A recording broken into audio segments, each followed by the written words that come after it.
Class हम लोग start करने वाले हैं। नेक्स्ट आपको टॉपिक होगा वो डीएस हमने पढ़ लिया था। हम बात करेंगे कुछ अल्टरनेटिव्स ऑफ डीएस, क्योंकि डीएस में कुछ प्रैक्टिकली तो नहीं लेकिन थियोरेटिकली कुछ क्रिप्टो एनालिसिस हुई थी, जिसकी वजह से उसके अल्टरनेटिव्स की या उसके इम्प्रूवमेंट की बात की गई थी। सो जो नेक्स्ट कॉन्सेप्ट आया है वो मल्टीपल इंक्रिप्शन आया डीईएस में। उसमें ऑब्वियसली जो डीईएस का जो एक ब्रॉड वर्जन है वो एईएस है, लेकिन एईएस हम लोग नेक्स्ट यूनिट पढ़ेंगे। तो अभी जो हुआ उसमें हुआ यूं कि हम अगर डीईएस को एक से दो बार में या तीन बार में यूज करें उस प्रोसेस को, और फिर उसके बाद देखें कि उसमें वो अटैक पॉसिबल हो रहा है कि नहीं, वो थ्योरेटिकल अटैक पड़ रहा है थोड़े थोड़े मॉडिफिकेशंस के साथ, तो ये कॉन्सेप्ट यूज किया गया। तो उसी फ्लो में जो पहला कॉन्सेप्ट था वो था डबल डीएस का। बेसिकली इन्होंने किया कि अगर डीएस में वो क्रिप्ट एनालिसिस हो पा रही थी, डिफरेंशियल क्रिप्ट एनालिसिस, तो उसमें पेयर ऑफ साइफर टेक्स्ट और प्लेन टेक्स्ट की जरूरत होती थी। लेकिन अगर हम ऐसे करते हैं कि हर बार साइफर टेक्स्ट और प्लेन टेक्स्ट ही डिस्टर्ब हो जाए, तो उसके लिए उन्होंने किया क्या कि जो कीज है वो दो कीज डिफाइन की, जो कि दो बार डीएस परफॉर्म होने के लिए अलग अलग यूज होंगी। सो बेसिकली यहाँ पे जो की लेंथ हो गई, ओवरऑल की स्पेस हो गया, वो आपका 56 इंटू 2, दैट मीन्स 112 बिट्स का हो गया। अब ये यहाँ चीजें कैसे हो रही थी, यहाँ पे जो चीजें हो रही थी, देखिए यहाँ पे साइफर टेक्स्ट कैसे प्रोड्यूस हो रहा है कि इनिशियली आपने इंक्रिप्शन किया प्लेन टेक्स्ट का K1 की से, फिर जो आउटपुट आया ये इंटरमीडिएट साइफर टेक्स्ट है, इसको फिर से आपने K2 से इनक्रिप्ट कर दिया, देन आपको आ गया साइफर टेक्स्ट। तो ये 2 स्टेजेस में आपका डीएस हुआ। इससे ये तो हो गया कि आपको साइफर टेक्स्ट और प्लेन टेक्स्ट के बीच में जो कॉम्बिनेशन है वो नहीं मिलता है, नहीं इजिली फाइंड होता है।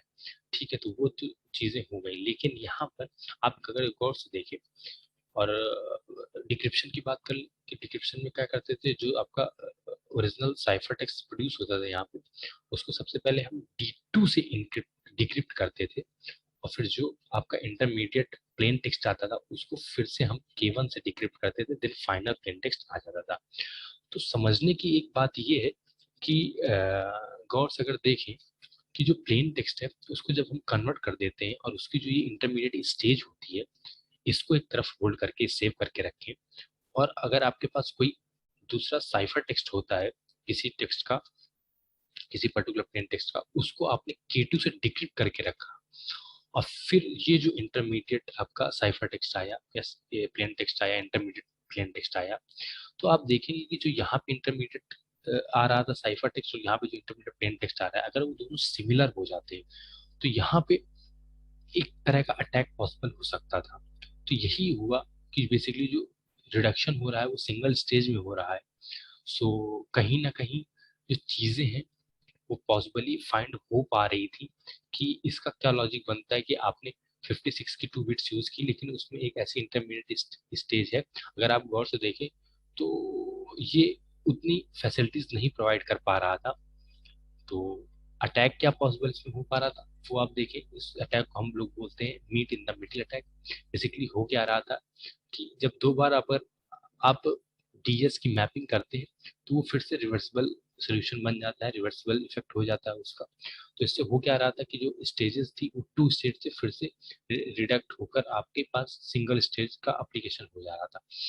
तो कुछ खास नहीं हुआ, साथ ही साथ वहाँ पे meet in the middle attack भी डिटेक्ट किया गया, जो मैंने डिफाइन किया कि आपका इंक्रिप्शन अगर आपने प्लेन टेक्स्ट का इंक्रिप्शन K1 से किया है, ये जो टेक्स्ट आएगा वो इक्वल टू होगा किसके, अगर डिक्रिप्शन किया आपने K2 का किसी दूसरे साइफर टेक्स्ट से। तो बस ये एक कॉम्बिनेशन प्लेन टेक्स्ट और साइफर टेक्स्ट का आपको ढूंढना पड़ेगा।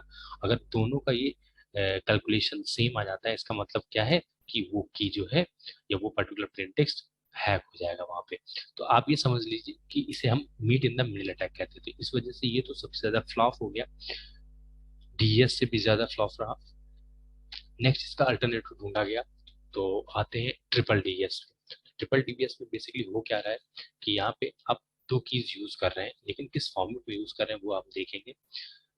इन्होंने जो सीक्वेंस यूज किया इंक्रिप्शन डिक्रिप्शन का, उन्होंने किया क्या कि सबसे पहले जब आपके पास दो की है तो आपका सीक्वेंस जो होगा इंक्रिप्शन और डिक्रिप्शन का वो होगा E D E, that means सबसे पहले हम इंक्रिप्ट करेंगे, देन हम डिक्रिप्ट करेंगे और फिर इंक्रिप्ट करेंगे। देखिए फार्मूलेशन में कैसे रिप्रेजेंट किया गया कि आपके पास प्लेन टेक्स्ट होगा, उसको K1 की से, जो पहली की है उससे इंक्रिप्ट करेंगे, जो यहाँ पे इंटरमीडिएट साइफर टेक्स्ट आएगा इसको हम डिक्रिप्ट करेंगे K2 से, और उसके बाद फिर से हम जो ये फर्दर इंटरमीडिएट आपका कह सकते हैं साइफर टेक्स्ट आया उसको फिर हम K1 से फिर से इंक्रिप्ट कर देंगे, तो ये फाइनल साइफर टेक्स्ट आ जाएगा। आप पैटर्न समझिए, दो की यूज हो रही है, पहली बार इंक्रिप्ट किया गया, दूसरी बार दूसरी की से डिक्रिप्ट किया गया और फिर जो आया उसको फिर से इंक्रिप्ट किया गया K1 से। तो इससे हो क्या रहा था कि जो इंक्रिप्शन की और डिक्रिप्शन में जो सिक्योरिटी हो रही थी वो बहुत इक्विवेलेंट थी। आप कह सकते हैं कि इसमें बहुत हार्ड होगा जब तक कीज किसी को पता नहीं होगी। अब कीज का पैटर्न क्या है कि अगर दोनों की डिफरेंट होगी, कंप्लीटली डिफरेंट होगी, तो ये अटैक उतना ही मोर कॉम्प्लेक्स हो जाएगा, मतलब sorry particular technique more complex हो जाएगी। लेकिन इन दैट केस अगर K1 सिमिलर टू K2 हो जाता है या इक्वल हो जाती है तो ये एक सिंगल डीएस की तरह वर्क करेगी।